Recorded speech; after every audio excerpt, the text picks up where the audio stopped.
Pas de parasites. Parfait. Alors avant de continuer, j'aimerais que tu regardes, juste, ce qui se passe en ce moment, puisqu'il y a beaucoup de perturbations climatiques, notamment beaucoup de vent, en tout cas là où nous sommes, je ne sais pas si c'est général. Regarde s'il y a une cause, ésotérique ou, une autre cause que naturelle. Localement, il y a une sorte de vortex qui se déplace, mais c'est une conséquence. C'est pas naturel, hein. C'est comme s'il y avait une base naturelle, mais qui avait été amplifiée et dont le contrôle de l'amplification a été perdu. Donc ça, comme si ça partait en vrille, Mmh. comme quelque chose qui a été mis en place. Et ensuite, ça, ça roule tout seul D'accord. Qui est-ce par qui une, l'a sor- mis? par une sorte d'inertie, Qui est-ce qui l'a mis en place ça? comme une sorte de réaction en chaîne, d'inertie, de réaction en chaîne. Mmh. Et qui est-ce qui a fait ça? Qui est-ce qui a mis ça en place? C'est des humains, Mmh. Et mais qui? Quel type d'humain? des scientifiques, hein. Mais il y a une certaine inconscience, hein. C'est un peu comme des apprentis sorciers. Tu veux dire que c'est expérimental? Oui, ça crée des réactions en chaîne et ils ne maîtrisent pas cette chaîne de réaction. Et de quelle manière ils ont utilisé, enfin, quel genre de technologie ils utilisent là pour faire ça? Il y a des fissions, il y a quelque chose de très rapide. C'est lié avec le CERN. Ah, d'accord. Et est-ce que tu vois ça qu'ils font notamment dans notre région ou tu vois que c'est partout en France ou dans le monde? C'est lié plus précisément au CERN, là, entre la France et la Suisse. Et il y a tout un, comme une sorte de rayonnement, de réaction en chaîne autour. D'accord, donc c'est purement, expérimental, il y a pas une intention derrière ça? En in- Alors ici, il y a une intention en Ah, arrière-plan, mais cette intention-là n'est pas humaine. d'accord, donc tu veux dire qu'ils sont manipulés pour, mener ces expériences Oui, et quelle est l'intention pas humaine? c'est d'ouvrir des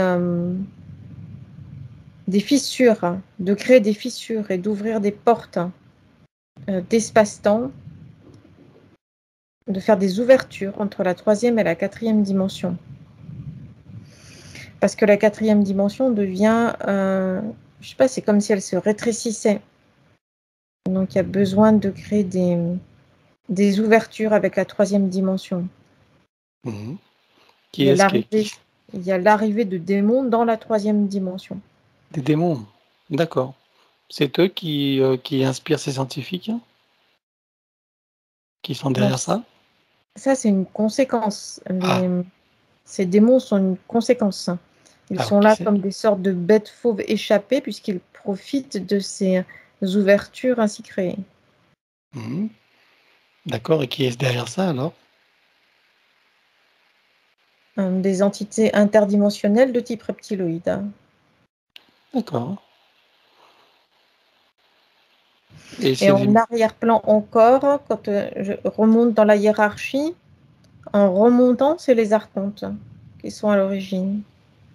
d'accord, donc ils cherchent à ouvrir des portes comme ça en 3D Oui, pour pouvoir intervenir? de créer des liaisons en fait, des ouvertures de liaison entre les dimensions. Et alors ils ont réussi? C'est mouvant, donc je dirais c'est en partie seulement, De quelle manière ils ont réussi à agir en partie? en modifiant les lignes de temps. Il y a Mmh. des volontés de modifier les lignes de temps, Pour arriver à faire quoi? à maintenir l'humanité sous, sous, sous contrôle, sous pression. Mmh. D'accord. Et Quand l'humanité déborde dans une direction non souhaitée, ça permet de la recadrer, de la reparamétrer en quelque sorte, cette humanité, en modifiant, c'est léger mais suffisant pour créer comme une sorte de recadrer et remettre sous contrôle l'humanité. d'accord. Et de quelle manière ils remettent l'humanité sous contrôle? Comment agissent-ils? En modifiant la ligne de temps, en modifiant ce que nous appelons le présent, le passé et le futur. Oui, mais dans quelle direction ils l'amènent alors? De façon imperceptible. Dans une direction pour que rien ne change, c'est-à-dire pour qu'il n'y ait pas de réveil au final de l'humanité, pour que tout reste là, sous contrôle. D'accord. Et ils arrivent à quel pourcentage de maintenir ce contrôle? Ça bouge sans arrêt, les lignes C'est mouvant. bougent sans arrêt. C'est comme des aiguillages de train, tu sais, qui bougent sans arrêt. Mais il y a une fourchette de combien à combien?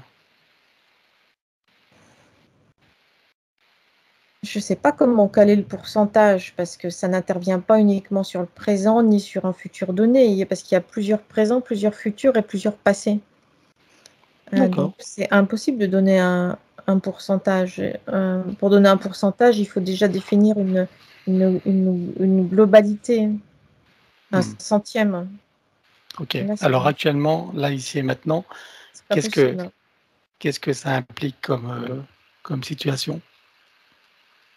Le recadrage de l'humanité, la maintenir dans les rails de contrôle. D'accord. Et ils y Mais arrivent bien? c'est un jeu de pouvoir, c'est-à-dire ça marche un moment, puis ça ne marche plus, donc il faut recommencer, mais d'une autre façon. C'est comme une ligne de front qui bouge sans arrêt dans un sens et dans l'autre. Mais donc on ne peut prévoir l'issue. Et quand tu dis que quand ça ne marche plus, qu'est-ce qui s'est passé là pour que ça ne marche plus? Je n'ai pas compris. Tu dis il y a des moments que ça marche, des moments où ça marche plus. Qu'est-ce Oui, qui fait que ça ne marche plus dans ces moments-là? quand ça ne marche plus pour eux, c'est-à-dire que l'humanité a fait un saut de prise de conscience. Donc, ils se sont dépassés et la ligne ne convient plus, donc elle est modifiée. Bien. Alors, je suppose que ça comprend ce qu'on appelle l'état profond et le contrôle qu'il a sur l'humanité. Oui, mais ça va bien au-delà de ça. C'est comme si ce que tu appelles l'état profond n'est qu'un instrument. Oui, derrière, c'est toutes les entités. Mais il n'empêche que sur les plans physiques, matériels et autres, c'est bien l'état profond qui contrôle tout, même si il est contrôlé lui-même. De ce point de vue-là, oui. D'accord. Qu'est-ce qu'il a comme main actuellement sur l'humanité, cet état profond? Je dirais, est-ce qu'il est en train de se fragiliser ou est-ce qu'il est en train de se renforcer? C'est les deux. Ça se fragilise d'un côté, ça se renforce de l'autre. C'est sans arrêt mouvant. Qui se craquelle d'un côté, se reforme de l'autre. Et il y a une sorte de maintien comme ça, tant que la matrice artificielle restera active. Dans cette dualité, ça reste toujours dans une sorte d'équilibre. Et qu'est-ce qui ferait que cette matrice artificielle ne soit plus active? Une montée en fréquence haute et soudaine de l'ensemble de l'humanité. Ça anéantirait la matrice artificielle. Bien. Et là, pendant qu'on se parle, tu vois cet éveil à quel pourcentage de l'humanité? Sachant que c'est quand même que c'est mouvant, mais bon, pour avoir un ordre d'idée? 6-7%. 6-7%. D'accord. Quel pourcentage faudrait-il pour que ça puisse basculer? 30%. 30%? Très bien. Ok. Bon, merci. On va arrêter là.